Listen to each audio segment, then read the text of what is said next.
সঙ্গে সাথে হয়ে যাও। মানুষ যখন মারা যায়, লোকটা যখন দুনিয়া ছেড়ে চলে যায়, কবরে যখন লাশ রাখানো হয়, বিসমিল্লাহি ওয়া আলা মিল্লাতে রাসূলুল্লাহ সাল্লাল্লাহু আলাইহি সাল্লাম, মানে লোকটা মারা গেল, এই লোকটা আল্লাহর নবীর জামাতের লোক হয়ে মারা গেল। ও পৃথিবীর মানুষ, তোমার টাকা কথা নিয়ে মারা যাওয়ার পরে তুমি নবীর জামাতের লোক হতে পারলে না, তুমি নবীর দলের লোক হতে পারলেন না। আমার বাবাজি ভাই আমার, আমি আপনাদের সকলকে বলবো, আমরা নবীর তালিকা অনুযায়ী দুনিয়ায় জীবন যাপন করতে হবে। আল্লাহ পাক রব্বুল আলামিনের নবী বিশ্বনবী জনাবে মুহাম্মদুর রাসূলুল্লাহ সাল্লাল্লাহু আলাইহি সাল্লাম, আল্লাহর নবী আমার পৃথিবীর মানুষকে সম্বোধন করে বললেন, পৃথিবীর মানুষেরা তোমরা জেনে রাখো, নর এবং নারী দুটো জিনিস পৃথিবীতে আছে, একটা নর একটা নারী। আর নর হলো যখন নর হলো মানে আপনি জানতে পারলেন পুরুষ, আর নর এবং নারী যে নারী একজন মহিলা যে এই পৃথিবীতে শান্তি দিতে পারে। যে বসে থাকা ওলামায়ে কিরামগণ, সামনের বসে থাকা ইসলাম দরদি, কালিমা দরদি, কোরআন হাদিস দরদি বাবাজি ভাই সকল, পর্দার নসিল, পর্দার আড়ালের ভালোবাসা মা খালা বেটি বোনেরা, আল্লাহ পাক রব্বুল আলামিনের লাখো লাখো শুকরিয়া জানাই যে রব্বুল আলামিনের ইঙ্গিত ইশারায় ক্ষমতায় শক্তিতে আজকে ঝাড়খণ্ডের মাটি থেকে পশ্চিম বাংলার মাটিতে পা দিয়ে কিছু কোরআন ও হাদিসে আলোচনা করা এবং আপনাদেরকে শোনা, তার প্রতি আমল করা, তার সাথে সাথে আমতলা মাদ্রাসার জন্য সহযোগিতা করা, দান খায়রাত করা রব্বুল আলামিন সুযোগ দিয়েছেন। তাই আমরা পবিত্র জবান দিয়ে মুহাম্মদের সহিত বলি আলহামদুলিল্লাহ, আরেকবার বলি আলহামদুলিল্লাহ। অতঃপর মামিনা দুলান নবী আহমদ, নবী মোহাম্মদ, নবী মাক্কি, নবী মাদানী, সারা বিশ্বের নবী জনাবে মুহাম্মদুর রাসূলুল্লাহ বলুন সাল্লাল্লাহু আলাইহি সাল্লামের উপর শত শত দরুদ সালাম নাজিল হোক। আল্লাহুম্মা আমিন। আল্লাহুম্মা সাল্লাল্লাহু বারিক আলাইহি। বাবাজি ভাই আমার, আজ আমি আপনাদের সামনে আলোচনা করব যে বিষয়ের উপরে বক্তব্য রাখতে যাব, সেটা হচ্ছে নারীদেরকে সম্বোধন করে। তবে যে পরিস্থিতিতে আমি এসেছি আমার লাইফে আমাকে লাগছে এরকম খুব কম মানুষ দেখতে পেয়েছি। আমার এলাকার কথা বলি, আসরের নামাজের পরে রাত্রি নাহারে 2টা পর্যন্ত প্রোগ্রাম চলে।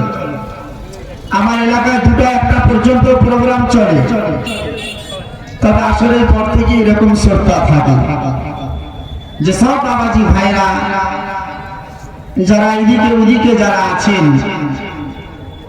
আমি আপনাদের সকলের কাছে আমি আপিল এবং আবেদন করছি যে আপনারা অতি শীঘ্রই প্যান্ডেলের ভিতরে আসুন। মা খালা বেটি বোনেরা,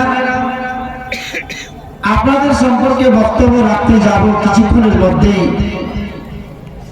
আপনারা দয়া করে অতি শীঘ্রই আসার চেষ্টা করুন এবং আপনারা এই প্যান্ডেলের ভিতরে এসে বসে পড়ুন। আজ আমি আপনাদের সামনে, আমরা যতগুলি মানুষ এসেছি এখানে, আবার আসবো, এবং কেউ এসে গেছে, কেউ মিডিলে আছে। আমাদের আপনাদের কর্তব্য যে আমরা যতগুলি মানুষ এই পৃথিবীর মাটিতে বেঁচে আছে, অনেকই মানুষ আমরা আমল করে গেলাম, আর এমন মানুষ আছে যে আমরা জীবনে আমল করতে পারলাম না। ওলামায়ে কেরামেরা বক্তব্য রাখে, জালসা জুলুস শুনি আমরা, শোনার পরে যদি পরিবর্তন না হওয়া যায়, শোনার পরে যদি আমল না হয়, তাহলে জালসা কামিয়াবি হবে না। আপনার আমার এটাই মাকসাদ থাকবে, উদ্দেশ্য থাকবে যে বছরে সালানা জালসা আমতলা মাদ্রাসার জন্য এই মতো প্যান্ডেল প্রতিদিন লাগবে না, এই মতো প্রোগ্রাম প্রতিদিন হবে না। বছরে একবার সালানা জালসা, প্রায় বাবাজি ভাইরা মা বোনেরা সবাই একটা আনন্দ নিয়ে আসে। আনন্দ দুনিয়াতে আনন্দ হয়, কিন্তু মরার পরে আনন্দ হবে কি হবে না এটা মানুষ জানে না। স্বাভাবিক আপনাদেরকে বলবো, যেমন দুনিয়াতে আমরা ভালোবাসা দিয়ে চলাফেরা করেছি, মৃত্যুর পরে ওই মতো আপনার আমার পেপার আউট হবে, পেপার জানকারি হবে। তাই আমরা যতগুলো মানুষ আজকে বেঁচে আছি, জালসা শোনার পরে আমলের দরকার। জালসা শুনে আমল যদি না হয় তাহলে বেকার হয়ে যাবে। কোরআন এবং হাদিসকে অ্যাক্টিভ করে আপনাকে আমাকে জীবন যাপন করতে হবে, এদিকে আপনাকে চিন্তা করা দরকার। আমরা বাড়ি থেকে যখন বাইর হয়,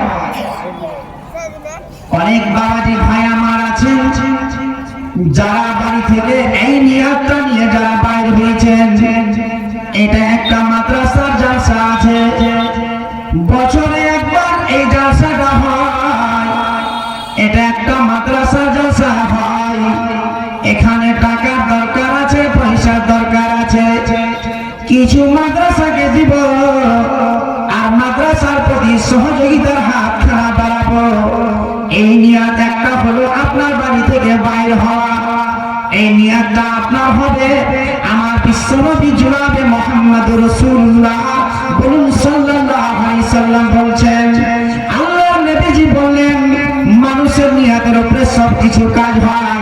আল্লাহর নবী বলে ইন্নামাল আমালু বিন্নিয়াত, প্রত্যেকটা কাজ হলো নিয়াতের উপরে। আপনার নিয়াতটা এটা হবে যে আপনি যখন বাড়ি থেকে বাইরে হয়ে যখন জালসার মাহফিলে আসবেন, ও বাবাজি ভাই আমার নিয়াত এই জালসার মাহফিলে এসে কিছু পেলাম না, হাদিসে আলোচনা শুনব, আর শোনার পরে আলেম ওলামারা যে কথাটা বলবে সেটাকে আমরা পরিবর্তন করে নিব, জেনে নিব, আর জানার পরে আমরা বসে শ্রবণ করব, মেনে নিব, আর অর্থ এবং সাধ্য ক্ষমতা অনুযায়ী এই মাদ্রাসার প্রতি হাত বাড়াবো। এটা নিয়াত হলো। আমার নবী বললে এই নিয়াতের উপরে যাদের হবে, আমার বিশ্বনবী জনাবে মুহাম্মদুর রাসূলুল্লাহ সাল্লাল্লাহু আলাইহি সাল্লাম বললেন, যখন আমার উম্মতেরা ভালো কাজের জন্য বাইর হয়, আমার রব্বুল আলামিন এক একটা কদমে আল্লাহ পাক নেকি রাখেন, বলেন সুবহানাল্লাহ। যারা ভালো নিয়াত নিয়ে, যারা সৎ নিয়াত নিয়ে যারা জালসার মাহফিলে যোগদান করে, আমার নবী বলেন আল্লাহ তাআলা তার জন্য প্রত্যেকটা কদমে কদমে সওয়াব, প্রত্যেকটা কদমে কদমে আমার রব্বুল আলামিন তাকে নেকি দান করবেন। অনেক এমন মানুষ আছে যারা জালসার মাহফিলে আসে না, বাজারে ঘোরাফেরা করে, বাজারকে দেখে বেড়ায়, যেখানে জিলাপির দোকানে চলে যায়, মার্কেটে চলে যায়, এটা নিয়ে এটা আপনার সঙ্গে ধোঁকা হয়ে গেল। কারণ আপনি এই এমন জায়গাতে আসার পরে ভালো জায়গা আপনি আসতে পারলেন না। বাবাজি ভাই আমার, এটা আমার কথা নয়, আমার রব্বুল আলামিন কোরআন মাজিদের ভিতরে আল্লাহ বলেন বিসমিল্লাহির রহমানির রহিম। আমার রব্বুল আলামিন বলছেন ইয়াউমাইদিন তুহাদ্দিসু আখবারাহা বিআন্না রাব্বাকা আওহা লাহা। এখানে আল্লাহ বলছে মানুষের রাখো, কিয়ামতের দিন ময়দানে হাসরে ওই জমিনকে আল্লাহ পাক জিজ্ঞাসা করবে, বলো ও জমিন তুমি কার আদেশে তুমি দুনিয়াতে ছিলে? আমার আল্লাহকে বলবে আল্লাহ আব্দুর রহমান এই জমিনে ছিল, এই জমিনে মার্কেটে ঘোরাফেরা করেছিল। সেই দিন জমিন আল্লাহর সামনে রব্বুল আলামিনের সামনে কথা বলবে, আল্লাহকে বলবে আল্লাহ তোমার বান্দা ভালো কথা শুনেনি। আল্লাহর আদেশে জমির কথা বলবে। আমরা কোন জায়গায় গিয়ে দাঁড়িয়ে আছি? অনেক মানুষেরা ভাবতে পারে না, চিন্তাই করতে পারে না, মনে মনে ভাবছে মরে যাওয়াটা আসান, এটা সবাই জানছে। ছেলে দুনিয়াতে আসে, ছেলেকে মানুষ করার কাছে সবচাইতে বড় দায়িত্ব, ঠিক না ভুল আপনার বলে? আপনার আমার পরিবার একটা ছেলেকে মানুষ করতে গিয়ে পাশিরা চলে যাচ্ছে, বেটাকে মানুষ করার জন্য পাশিরা চলে যাচ্ছে। এটা সব একটা নিয়ত। নিয়ত দুরকম হয়, একটা খারাপ একটা ভালো। নিয়ত এমন আছে যে আমি ভালো নিয়ত করলাম। অনেক মানুষ কুরবানি করে, অতএব কুরবানি সবারই কবুল হয় না। হয় কি সবারই কুরবানি কবুল হয় না? নামাজ অনেকই মানুষ পড়ে, অতএব নামাজ পদ্ধতি জানে না, নবীর তালিকায় জানে না নামাজ কেমন করে করবো। সবাই কি জান্নাতে যাবে? সবাই জান্নাতে যাবে, কিন্তু সাজা আছে। বেধর্মীদের কোনো কথা না। যারা কালিমা লা ইলাহা ইল্লাল্লাহ পড়েছেন, বাবাজি ভাইরা, এই কালিমার ফজিলতটা বলতে হয়। কালিমাতানে খাইফাতানে আলা লিসান সাকিলাতানে ফিল মিজান সুবহানাল্লাহি ওয়া বিহামদিহি সুবহানাল্লাহিল আযীম। এক অর্থ যদি মানুষ জানতো, জিকির করত তারা, সুবহানাল্লাহ পরে, আলহামদুলিল্লাহ পরে, আল্লাহু আকবার পরে, এর মানেটা মানুষ জানতে পারেনি। কোন মানুষ যদি জিজ্ঞাসা করা যায়, ভাই বলেন তো আপনি কেমন আছেন ভাই, লোকটা বলছে ভাই রে আমি বাড়িটা ভালো নাই, আমি ভালো থাকতে পারলাম না। এখানে যদি আপনি কথাটা যদি বলতে পারতেন, আলহামদুলিল্লাহ আল্লাহ আমাকে ভালো রেখেছে, আমার চাইতে একজন ব্যক্তি, আমার চাইতে অমুক ব্যক্তি অসুস্থ আছে, তার বাড়িতে বিপদ আছে, যে অবস্থায় আপনি আছেন সেটাই আপনাকে আলহামদুলিল্লাহ করতে হবে। সুবহানাল্লাহ, আলহামদুলিল্লাহ, আল্লাহু আকবার। এর মানে যদি মানুষ জানতেন, আপনাকে আমি বলতে চাই, কালিমাতানে খাইফাতানে আলা লিসান সাকিলাতানে ফিল মিজান সুবহানাল্লাহি ওয়া বিহামদিহি সুবহানাল্লাহিল আযীম। এর মানে যদি মানুষ জানতে পারতো, পৃথিবীর সমস্ত জিনিসকে যদি এক তারা জুড়ে পারলে চাপিয়ে দেওয়া হতো, আর এই সুবহানাল্লাহি ওয়া বিহামদিহি সুবহানাল্লাহিল আযীম একটু যদি চালিয়ে দেওয়া হয়, পৃথিবীর সমস্ত জিনিস হালকা হয়ে যাবে, আর এই পাল্লাটা ভারী হবে। নারে তাকবীর। বাবাজি ভাইরা, অনেক কোরআন হাদিসের আলোচনা শুনলেন, পরিবর্তন ইনশাআল্লাহ কামিয়াবি হাসিল হবে। মরার চিন্তা আপনাকে করতে হবে। আমি মরে গেলাম, দুনিয়াতে এসেছিলাম, চলে গেছি, একা আবার চলে যাব। চলে যাওয়াটা একটা সহজ। মানুষ যে মারা যাচ্ছে গ্যারেন্টি আছে যে অমুক দিন লোকটা দুনিয়া ছেড়ে চলে যাবে? অতএব মানুষ মারা যাওয়ার পরেও কেন লোকটা নামাজ পড়ে না? কিন্তু জানছে না কালকে মরে যাবে, 5 দিন পর চলে যাবো, জানছে কি জানে না? মানুষ অবশ্যই জানছে। একজন মহিলা, বাবাজি ভাই আমার, মা খারাপ বোন আমার বলতে চাই, যত মানুষ এই পৃথিবীতে বেঁচে আছেন, আজকে আমতলা মাদ্রাসার সালানা জলসা হচ্ছে রে ভাই, আমি আপনাদের সকলকে এক জায়গায় একত্র করতে চাই। আজকে আমি যে বিষয়ের উপরে আলোচনা করব, এটা মানুষ জানে না। একজন মা আর একজন নারী, এই দুটা পৃথিবীতে খাবার না জিনিস আছে, এর জন্য জেনা হয়ে যায়, এর জন্য বড় পাপ হয়ে যায়, এর জন্য জেলে চলে যেতে হয়, এর জন্য সাজা হয়ে যায়। এই জন্য আমি আপনাদের সতর্ক করে বলবো, আমার নবীর হাদিস কি বলেছে, আমার আল্লাহ তাআলা কোরআনে কি বলেছে। আল্লাহ বলেন, বিসমিল্লাহির রহমানির রহিম, ওয়াকারনা ফি বুয়ুতিকুন্না ওয়ালা তাবাররাজনা তাবাররুজাল জাহিলিয়াতিল উলা। আল্লাহ বলেছে, পৃথিবীর মহিলারা তোমরা সত্যের অবস্থান করো, প্রাচীন জাহিলিয়া যুগে নারীদের মতো তোমরা নিজেকে প্রদর্শন করিও না, নিজেকে তোমরা প্রকাশ করিও না। কেন জাহিলিয়াতের জমানাতে নারীরা নিজেকে তারা প্রদর্শন করত, তার সৌন্দর্যটাকে তারা দেখিয়ে দিত। আমার আল্লাহ বলছেন, ও পৃথিবী নারী, তুমি জেনে রাখো, তুমি নিজেকে প্রদর্শন করবে না, নিজের সৌন্দর্যকে তুমি জাহির করবে না। আমার আল্লাহ তাআলা নিষেধ করে দিয়েছে। পৃথিবীর মহিলা, মা খালা বেটি বোনা, আপনাদেরকে আমাদেরকে চিন্তা করা দরকার। একজন পুরুষের দায়িত্ব হলো বিয়ে করাটা, এটা আসান, ঠিক না ভুল বলে না? বিয়ে করাটা এটা একটা আসান, কিন্তু বিয়ে করার পরে যখন বলা গেছে, যখন কবুল করে, কোরআনের 3টি আয়াত পড়ানো, তুমি বলো এই মেয়েটাকে যে বিয়ে করছো, বিয়ে করার পরে তাকে জিজ্ঞাসা করছে, ইসলামী দায়িত্ব নিয়ে তাকে স্ত্রী বলে গ্রহণ করলে, তখন আপনি আর আমি বলেছিলাম জি করি, ঠিক না? বিয়ে করে নিলাম, কঠিন ব্যাপার, আনন্দ। কিন্তু ইসলামের বিধান, ইসলামের নিয়ম, সমস্ত দায়িত্ব নিয়ে তাকে কবুল করা হয়েছে। মহিলাকে নিয়ে আসবেন, মহিলাকে আপনি বিয়ে করে বাড়িতে নিয়ে আসবেন। আমি আপনাদেরকে প্রশ্ন করতে চাই, অনেক বাড়িতে বিয়ে করে নিয়ে যায়, আপনাদের এলাকায় কোন কথা আছে কি না? তবে এলাকা বলে না, যে কোনো গ্রামে আগে লেনদেন হয়। শ্বশুরের বাড়ি থেকে কি বলে না, লেনদেন হয়। লেনদেন বুঝেন আপনারা? কঠিন ব্যাপার। যদি 3টা বেটা হয়ে যায় তাহলে 6 লাখ টাকার মালিক ফ্রিতে দিয়ে দিবে, ঠিক না? আপনারা বলবেন। যদি 4টা বেটা হয় আর যদি মাস্টার হয়ে গেল একটা, তাহলে মোটামুটি 20 লাখ টাকা পাওয়া গেছে। কোনো ব্যাপার না। একটা বাপের একটা গৌরব দেখেন, অহংকার দেখেন, ঘামার দেখেন, ঠিক না? আপনারা বলবেন। বাপ বলছে বেটা মাস্টার, ইয়াম্মা ফাইজার গাড়িও নেওয়া যাবে না, একটা সাফারা নিতে হবে না, স্কার্পি নিতে হবে, তাহলে 20 লাখ টাকা লাগে, ঠিক না? ভুল।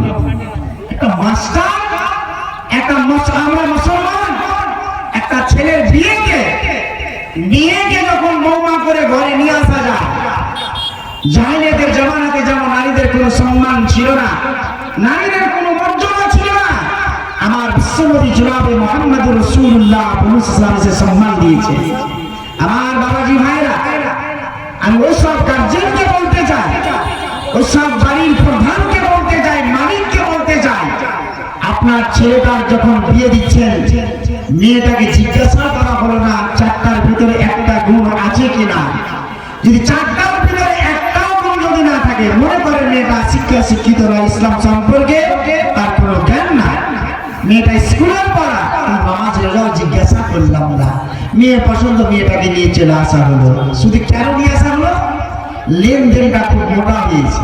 যে বিহার মেয়ে তো পছন্দ হয়ে গেছে, মেয়ে তো পছন্দ হয়ে গেছে, সবই ঠিক। বিহাই আপনাকে আমি একটা কথা বলতে চাই, আমার ছেলে আজকে সায়েন্সের মাস্টার, আমার ছেলে বিজ্ঞানের মাস্টার, আমার ছেলে ইংরেজির মাস্টার, আমার ছেলে ম্যাথের মাস্টার, আমার ছেলেটার বেতনটা হলো 60,000 টাকা। আপনার সঙ্গে লেনদেন হয়ে গেল, বিহাই আপনি শুনলেন, বৌমা পছন্দ হয়ে গেল, মেয়েটাকে বৌমা করে নিয়ে আসার সময় বিহাইকে বলছে, বিহাই আপনি জেনে রাখেন, আমি আপনাকে বলতে চাই বিহাই, আমার ছেলেটা মাস্টার আছে, আপনার মেয়েটাকে বাড়ি থেকে যখন নিয়ে যাবে, ভাইকে ধুলো লেগে যাবে, ভাইকে হতে পারে অসুবিধা হয়ে যাবে। বিহাই আপনাকে বলতে চাই, দয়া করে আপনি আমার ছেলেকে একটা স্কার্পি দিয়ে দিবেন, দাম হতে পারে 25 লাখ টাকা হয়ে গেল, 20 লাখ টাকা হয়ে গেল, মেয়েটার বাবাকে বাধ্য হয়ে স্কার্পির ভাড়া বা স্কার্পির টাকা দিতে হলো। বলছে বিহাই সবই ঠিক আছে, 50 খানা 30 খানা 4 চাকা যাবে, এর ভাড়াটাও আপনি দিয়ে দিবেন।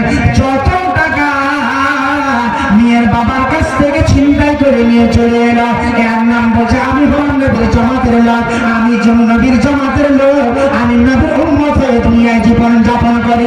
পৃথিবীর মানুষ জেনে রাখেন, ও যুবক তুমি সমাজ তুমি জেনে রাখো, যারা যুবক আছে, যারা এই ইসলামের উপরে যাদের ভিতরে দায়িত্ব দেওয়া আছে, খবরদার কোন কথা তোমার নেওয়া যাবে না।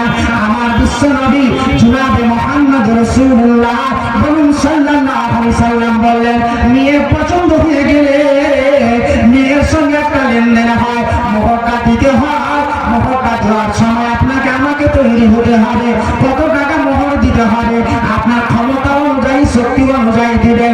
আপনি 10,000 টাকা আপনি মোহরটা করে দিয়ে কমপ্লিট মোহরটা আপনি তাকে দিয়ে দেন। আর মোহর দেওয়াটার মানে হলো আপনাকে ঢাকনা খুলে দিতে হবে, ঢাক্কান খুলে দিতে হবে, আর এই মেয়েটার সঙ্গে ইস্তেমাল করা যাবে। মোহর বাকি থাকলে তার সঙ্গে ইস্তেমাল করা যাবে না। বড় দুঃখ লাগে। বাপের কি গৌরব, বাপের কি একটা অহংকার। 30,000 টাকা মোহর লেগেছে, এখন পর্যন্ত দেয়নি, ঠিক না? আপনারা বলেন, বলছে আমি খাঁটি মুসলমান। ওরা খাঁটি মুসলমান হতে গেলে কষ্ট করতে হবে। আমার বিশ্বনবী জনাবে মুহাম্মদ রাসূলুল্লাহ বলুন সাল্লাল্লাহু আলাইহি সাল্লাম বলছেন, ও পৃথিবীর মানুষ তুমি জেনে রাখো, আমার নবীজি বলেছেন, আমার উম্মত হতে গেলে আমি কিয়ামতের দিন হাজে কাউসার পানি নিয়ে থাকবো, সেই পিয়ালা থাকবে। আমার নবীকে মক্কার লোকেরা টানা মেরেছিল, টিটকারি মেরেছিল, নবীর পিড়ি শেষ হয়ে গেছে, নবীর ছেলে নাই দুনিয়াতে। বিশ্ব নবীর 4টি কলিজার টুকরা ফাতেমা ছিল, ছিল কি ছিল না আপনারা জানেন? আল্লাহু আকবার। আমার নবীজি হাজে কাউসার নিয়ে থাকবেন, আর হাজে কাউসার এমনই কাউসার যে পিয়ালাটা আল্লাহর নবীর কাছে থাকবে, যে পিয়ালাতে একই সঙ্গে কোটি কোটি মানুষ পানি পান করবে, বলুন সুবহানাল্লাহ। ওরকম জায়গা নবীজি বলে, ও আমার উম্মতেরা তোমরা কোথায় আছো? আমার বিশ্ব নবী উম্মতের জন্য দিওয়ানা হয়ে যাচ্ছেন, নবীজি উম্মতের জন্য বিশ্বনবী বললেন তোমরা আমার জামাতে হয়ে আমার দল হয়ে তোমরা যদি মারা যাও হাদিসের কথা নবীজি বলেছেন মান আলাইহি ওয়া সাহবিহি তোমরা যদি আসহাবে সাহাবীদের সঙ্গে সাথে হয়ে যাও মানুষ যখন মারা যায় লোকটা যখন দুনিয়া ছেড়ে চলে যায় কবরে যখন লাশ রাখানো হয় বিসমিল্লাহি ওয়া আলা মিল্লাতে রাসূলুল্লাহ সাল্লাল্লাহু আলাইহি সাল্লাম মানে লোকটা মারা গেল এই লোকটা আল্লাহর নবীর জামাতের লোক হয়ে মারা গেল। ও পৃথিবীর মানুষ তোমার টাকা কথা নিয়ে মারা যাওয়ার পরে তুমি নবীর জামাতের লোক হতে পারলে না, তুমি নবীর দলের লোক হতে পারলেন না। আমার বাবাজি ভাই আমার, আমি আপনাদের সকলকে বলবো আমরা নবীর তালিকা অনুযায়ী দুনিয়ায় জীবন যাপন করতে হবে।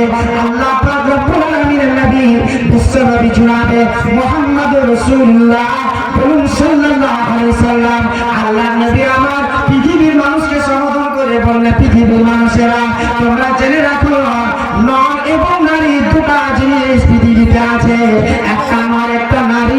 আর নর হলো যখন নর হলো মানে আপনি জানতে পারলেন পুরুষ আর নর এবং নারী যে নারী একজন মহিলা যে এই পৃথিবীতে শান্তি দিতে পারে।